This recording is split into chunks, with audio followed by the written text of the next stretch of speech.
Mwaramutseho neza, turagira ngo dukore rekomandasiyo ku bantu basanzwe batureba kugira ngo turekomande kino kiganiro cyakozwe n'uyu mugabo cyangwa cyakozwe n'uyu mugabo kimaze iminsi, Christophe.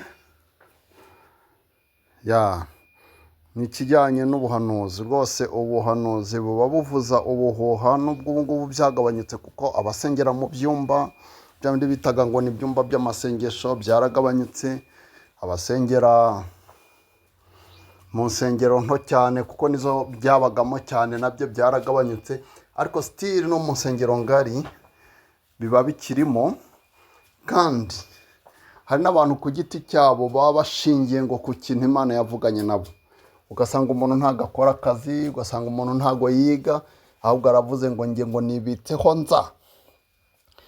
Hari ikintu bajya bita ngo ni nza abasenga cyane, ngo nza y'Imana ngo ni ikintu gikomeye cyane, gishobora kugutungira mu mujyi wa Kigali. Iyo nza baba bavuga no kuvuga ngo ni igihe Imana yakubwiye ngo nzakugirira neza, ngo nzagukorera kino kintu.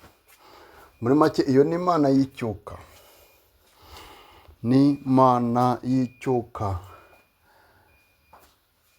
Ntabwo turekomanze kino kiganiro bivuga ngo sampurusa byose ibyo yigisha nibyo natwe twigisha, ntabwo ari byo.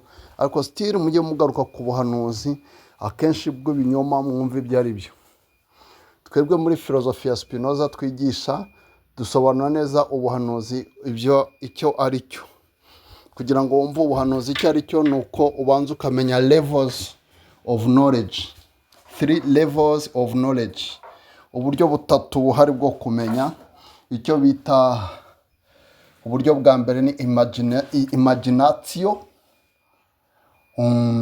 uburyo bwa kabiri ni siyanse, uburyo bwa gatatu noneho ni intuition cyangwa intuition.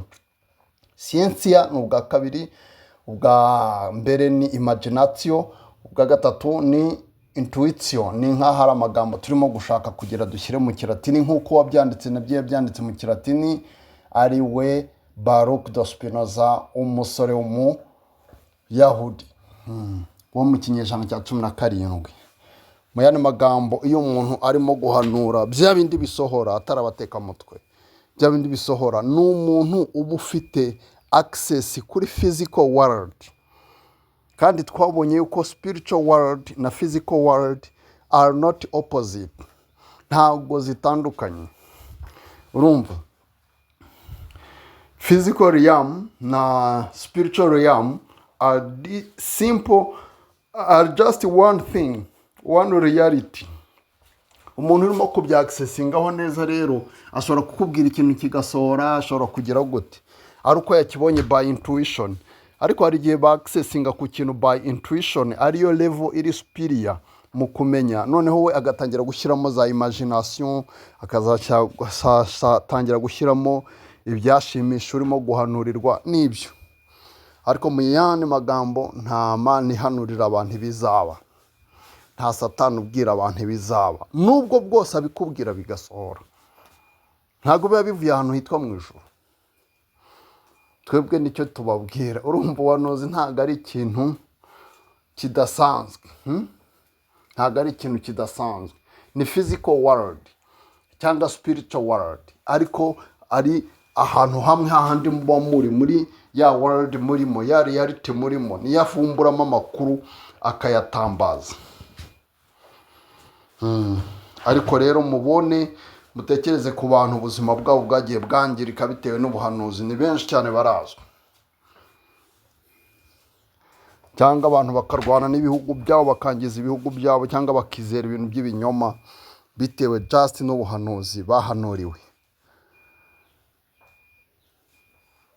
Murakoze rero, mukomeze mukore subscribe kuri iyi channel yacu ibagezaho ibijyanye ubumenyi bwimbitse bujyanye n'imyizerere, kumenya Imana, kwimenya by'ukuri, kuko twasanze kumenya Imana nta hantu bitandiye no kwimenya, bitewe n'uko Imana itari hanze yacu, Imana itari hanze ya realite tubamo umunsi ku munsi.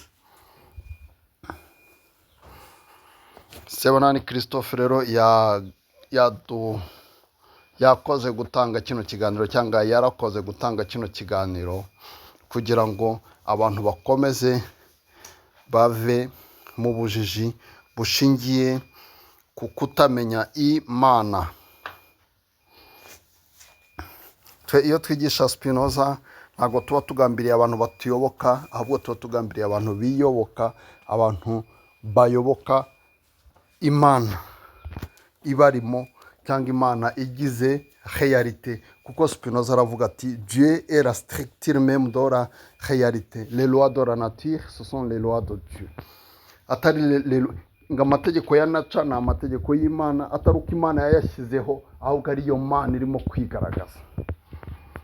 Murakoze, mugire weekend nziza.